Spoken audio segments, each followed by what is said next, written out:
ప్రతి వ్యక్తి మనసులో కొన్ని ఆలోచనలు ఉంటాయి. ఆ ఆలోచనలే సక్సెస్ఫుల్ పర్సన్ని అన్సక్సెస్ఫుల్ పర్సన్గాను, అన్సక్సెస్ఫుల్ పర్సన్ని సక్సెస్ఫుల్ పర్సన్గాను మార్చేస్తాయి. నేను ఈ సూక్తి ఎందుకు చెప్పానంటే, ఈ వీడియో మొత్తం విన్నాక మీ లైఫ్ సక్సెస్ఫుల్ లైఫ్ని అన్సక్సెస్ఫుల్ చేసుకుంటున్నారా, అన్సక్సెస్ఫుల్ లైఫ్ని సక్సెస్ఫుల్ చేసుకుంటున్నారా అనేది మీకు అర్థమవుతుంది. మనం ప్రతి ఒక్కరు స్కూల్ ఏజ్లో అయినా కాలేజ్ ఏజ్లో అయినా మనం ఏదైతే పని చేస్తున్నామో ఆ సంస్థలో అయినా లేకపోతే మన ఇంటి చుట్టుపక్కలైనా మన వ్యాపారంలో ఉన్నా సరే ఒక ఆలోచన మనకు ఖచ్చితంగా వస్తుంది. మనం ఎదుటి వారిలో ఉండాలి, ఎదుటి వారిలా ఎదగాలని, ఏదైనా ఇన్స్పిరేషనల్ స్టోరీ వినేటప్పుడు నేను కూడా వారిలాగా అవ్వాలని, పక్కింట్లో ఏదైతే ఉన్నాయో మనం కూడా ఆ విధంగా అన్ని సమకూర్చుకోవాలని ఆలోచిస్తూ ఉంటాం. ఇది మానవ సహజ స్వభావమే. దీన్నే సైంటిస్టులు ఏమంటారంటే సోషల్ కంపారిజన్ థియరీ అంటారు. కానీ హ్యూమన్ సైకాలజీ ప్రకారం ప్రశాంతతగా ఉన్న తమ లైఫ్లో ఇలా పక్కవారితో కంపేర్ చేసుకోవడం వల్ల 50% ప్రాబ్లమ్స్ కొని తెచ్చుకుంటున్నారు. ఆ సమస్యతో చాలామంది ఇబ్బంది పడుతున్నారు కూడా. సరే, ఇదే విషయం మీద ఒకసారి కొండకి ఉడతకి వాదన జరుగుతుంది.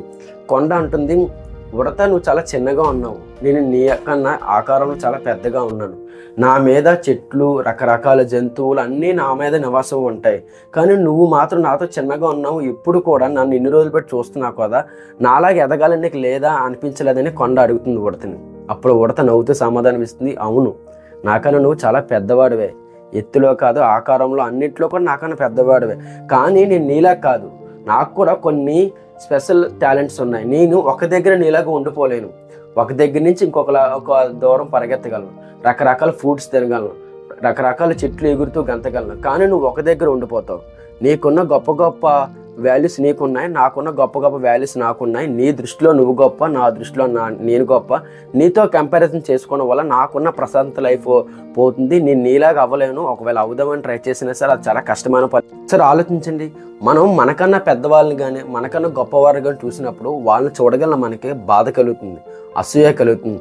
నేను వారిలాగా ఉండలేకపోతున్నానే, వారి లైఫ్లో ఉండవని నాలాగా ఉండలేకపోతున్నాయా, నా లైఫ్లో లేవే అని చెప్పి చాలా బాధపడుతుంటాం. దానివల్ల మన ఆత్మవిశ్వాసం తగ్గిపోతుంది, మనకు సంతోషం కూడా తగ్గిపోతుంటుంది. మన దగ్గర ఉదాహరణకు మనం ఒక మంచి బైక్ కొన్నాం, బైక్ను ఓపెన్ చేస్తూ సంతోషంగా ఉన్న సమయంలో నీ పక్కింటి వారో లేకపోతే నీకు తెలిసిన వారో నీకు ఆఫీసులో ఉన్న వారు ఎవరో ఒకరు కారు కొన్నారు.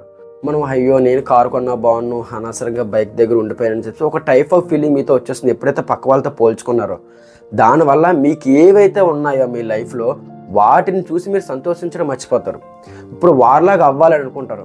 సో దానివల్ల ఏం జరుగుతుందంటే మీ లైఫ్లో ఏవైతే లక్ష్యాలు ఉన్నాయో, మీ లైఫ్లో ఏవైతే గోల్స్ పెట్టుకున్నారో వాటిని సాధించడం మర్చిపోయి ఇతరులను చూసి వారిలాగా అవ్వాలి, వారిలాగా ఉండాలి, వారింట్లో ఏమున్నాయో మనకు ఉండాలని చెప్పేసి మనం వాళ్ళతో కంపారిజన్ చేసుకోవడం వల్ల వారి లైఫ్లాగా ఉండాలని మనం అనుకుంటాం తప్ప అసలు మన లైఫ్ ఏంటి, మన గోల్స్ ఏంటి, మనం ఏం సాధించాలనుకుంటున్నామో అవన్నీ మర్చిపోయి వాళ్ళని అనుసరించడం మనం స్టార్ట్ చేస్తాం. ఒక వ్యక్తిని ఇన్స్పిరేషన్ తీసుకోవడం మంచిదే, ఆ వ్యక్తిని చూసి గమనించాలి, ఆ వ్యక్తిని చూసి తెలుసుకోవాలి, ఆ వ్యక్తిలోని గొప్ప గొప్ప అవన్నీ మనం నేర్చుకోవాలి తప్ప గుడ్డిగా ఆ వ్యక్తినే మనం ఆరాధించకూడదు. ఎప్పుడైతే ఆ వ్యక్తిని మనం ఆరాధించడం మొదలు పెడతామో మనం ఎప్పుడు కూడా సెకండ్ పొజిషన్లో ఉండిపోతాం, కానీ అంతకు మించి ఎదగడానికి ప్రయత్నించము. సో ఎప్పుడు కూడా మనం పక్కవారితో కంపేర్ చేసుకోకుండా మనకైతే ఏదైతే ఉందో వాటిని సంతోషపడుతూ మనం కూడా మన లక్ష్యాల వైపు ఎప్పుడు ముందుకు వెళ్ళాలి. అలా కాకుండా ఒకసారి మనకన్నా చిన్నవారితో పోల్చుకున్నా సరే ఇబ్బందిలే, ఎందుకంటే మనకన్నా చిన్నవారితో మనం ఎప్పుడైతే పోల్చుకున్నామో అప్పుడు మనలో ఒక టైప్ ఆఫ్ గర్వం వచ్చేస్తుంది. చూసావా, నా దగ్గర ఎంత ఉంది, నీ దగ్గర ఏమీ లేదు, నా దగ్గర మంచి ఆస్తి ఉంది, బంగారం ఉంది, పిల్లల్ని బాగా చదివించేస్తని చెప్పేసి మనకన్నా చిన్నవారితో పోల్చుకోవడం వల్ల మన లైఫ్ అక్కడితోనే ఆగిపోతుంది. మనం అంతకు మించి ఇంకా ఎదగాలని ప్రయత్నించము, ఎందుకంటే మన లైఫ్ సాటిస్ఫై అయిపోయాం. సో మనకన్నా చిన్నవారితో పోల్చుకోవడం వల్ల దానివల్ల ఏమవుతుందంటే ఇక్కడి నుంచి మనం ముందు ఏ లక్ష్యాలు కూడా పెట్టుకోము, ఏ గోల్స్ కూడా పెట్టుకోము. ఒక ఇంట్రెస్టింగ్ విషయం మీకు తెలుసా, ఇండియాలో 87% అసలు లైఫ్లో గోల్ అనేదే లేదట. ఏదైతే తమ లైఫ్ ఉందో ఆ లైఫ్ని అలా గుడ్డిగా లీడ్ చేస్తున్నారు తప్ప ఇది ఒక లక్ష్యం, దాని లక్ష్యం పెట్టుకుని ముందుకు వెళ్ళాలని మనం ప్రయత్నించము. దీనికి కేవలం కారణం ఏంటంటే ఏదైతే తమ దగ్గర ఉన్నాయో అవి ఇతరులతో పోల్చుకొని వారికన్నా నేను చాలా బెటర్, మంచి పొజిషన్లో ఉన్నాను, ఇంకా చాలు అని ఆపేస్తాం. ఇది ఎట్టి పరిస్థితుల్లో కూడా మంచిది కదా. మనం ఎప్పుడు కూడా డే బై డే ఇంప్రూవ్ అవుతూ ఉండాలి.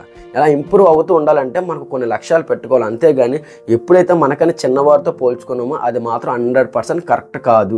ఇక్కడి నుంచి మనం ఏం చేద్దామంటే అసలు మన లైఫ్లో ఉన్నదానికి ముందు మనం థ్యాంక్స్ చెప్పుకోవాలి, దేవుడికి కూడా మనం కూడా థ్యాంక్స్ చెప్పాలి. పక్క వాళ్ళ దగ్గర బంగారం ఉన్నాయి, మంచి కారు ఉన్నాయి, వాళ్ళ పిల్లల్ని పెద్ద పెద్ద స్కూల్లో చదివించినాయి, వాళ్ళకి మంచి ప్రమోషన్ రాని, ఏదైనా జరిగినాయి, వాళ్ళ ఇంట్లో ఏసీ ఉన్నాయి, వాళ్ళ ఇంట్లో పెద్ద టీవీ ఉన్నాయి, అవన్నీ మీరు పట్టించుకోండి. అసలు మీరు చేయాల్సింది ఏంటంటే మన దగ్గర ఏమున్నాయో వాటికి మనం థ్యాంక్స్ చెప్పుకోవాలి. ఎందుకంటే వాటిని మనం కష్టపడి సంపాదించుకున్నాం కాబట్టి. సో వాళ్ళ దగ్గర ఉన్న వాళ్ళతో పోల్చుకోకుండా నా దగ్గర అమ్మ ఇవి ఉన్నాయి, ఇవి చాలు, ఇక్కడ నుంచి నేను ఏం చేయాలనేది ఒక మంచి ప్లాన్ చేసుకుని అటువైపు ముందుకు వెళ్ళడం నేర్చుకోండి. అంతేగాని పక్క వారితో పోల్చుకోవడం వల్ల మనకు ఒకటి ప్రశాంతతగా ఉన్న మన లైఫ్ని స్పాయిల్ చేసేసుకుంటాం. అది మాత్రం 100%. అసలు పక్క వాళ్ళతో పోల్చుకోవడం అనేది చేయకూడదు. మన దగ్గర ఏమున్నాయో వాటిని సంతోషపడుతూ మనం ఏదైతే లక్ష్యం పెట్టుకున్నామో అది నెరవేర్చే వరకు మీరు ముందుకు సాగుతుండండి. అంతేగాని ఎటువంటి పరిస్థితుల్లో కూడా పక్క వారితో, ఎదిరింటి వాళ్ళతో, ఆఫీసు వాళ్ళతో ఎవరితోనైనా పక్క వారితో పోల్చుకోవడం వల్ల ప్రతిసారి మీలో మీరు కృంగిపోతారు.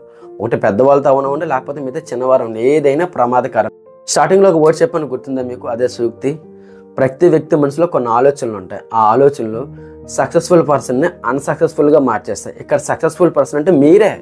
మీ దగ్గర చాలా ఉన్నాయి, అవన్నీ కష్టపడి సంపాదించుకున్నాం. మీ దగ్గర మంచి హెల్త్ ఉంది, మీరు అందరితో బాగా మాట్లాడగలరు, అందరితోనూ మంచిగా మెలవగలరు. ఇలాంటిది మీరు కొన్ని లక్ష్యాలు సాధించి ఎప్పటికి మంచి పొజిషన్లో ఉన్నారు. ఇప్పుడు మీరు ఏం చేస్తున్నారు? పక్క వాళ్ళతో పోల్చుకుంటున్నారు. అంటే ఏంటి? ఇప్పుడు సక్సెస్ఫుల్గా ఉన్న మీరు అన్సక్సెస్ఫుల్ అయిపోతున్నారు. వాళ్ళతో మార్చుకోవడం వల్ల నాకు అది లేదు, ఇది లేదు అని చెప్పి ఒక అన్సక్సెస్ఫుల్ పర్సన్గా మీరు మిగిలిపోతారు. కేవలం మీ ఆలోచనలు బట్టే. అదే మీరు ఒక అన్సక్సెస్ఫుల్ పర్సన్ అంటే ఏంటి? ఇంకా మీ లైఫ్లో మీకు ఉన్నదాన్ని చూసి ఇంకా ఎదగాలి, ఇంకా సాధించాలి, ఇంకా లక్ష్యాలు పెట్టుకోవాలి అని చెప్పి మీరు అనుకుంటున్నారు. ఒక అన్సక్సెస్ఫుల్ పర్సన్గా మీరు ఫీల్ అవుతున్నప్పుడు మీరు ఏదైతే గోల్స్ పెట్టుకున్నారో, ఎదగాలనుకుంటున్నారో, మీకు ఉన్న వాటిని సంతోషించి ఇప్పుడు వాటిని మీరు సాధించడం వల్ల సక్సెస్ఫుల్ పర్సన్ అవుతారు. సో ఏది ఎక్కడ లేదండి, అంతా మీ మనసులోనే ఉంది. మీరు ఏదైతే ఆలోచనలు పెట్టుకుంటున్నారో అవే మిమ్మల్ని సక్సెస్ఫుల్గా అన్సక్సెస్ఫుల్గా మార్చేస్తాయి అంతే. సో ఈ రోజు నుంచి నేను చెప్పాలనుకున్న ఒకటి, ఎటువంటి పరిస్థితుల్లో కూడా పక్క వారితో కంపేర్ చేసుకోకండి. మీకున్న వాటిని మీరు సంతోషపడుతూ మీకు ఏవైతే లక్ష్యాలు ఉన్నాయో వాటి కోసమే ప్రయత్నించండి, వాటి కోసమే ముందుకు వెళ్ళండి. ఈ ఇన్ఫర్మేషన్ కానీ ఈ వీడియోలో నచ్చితే ప్లీజ్ లైక్ అండ్ సబ్స్క్రైబ్ చేయడం మర్చిపోకండి ఫ్రెండ్స్.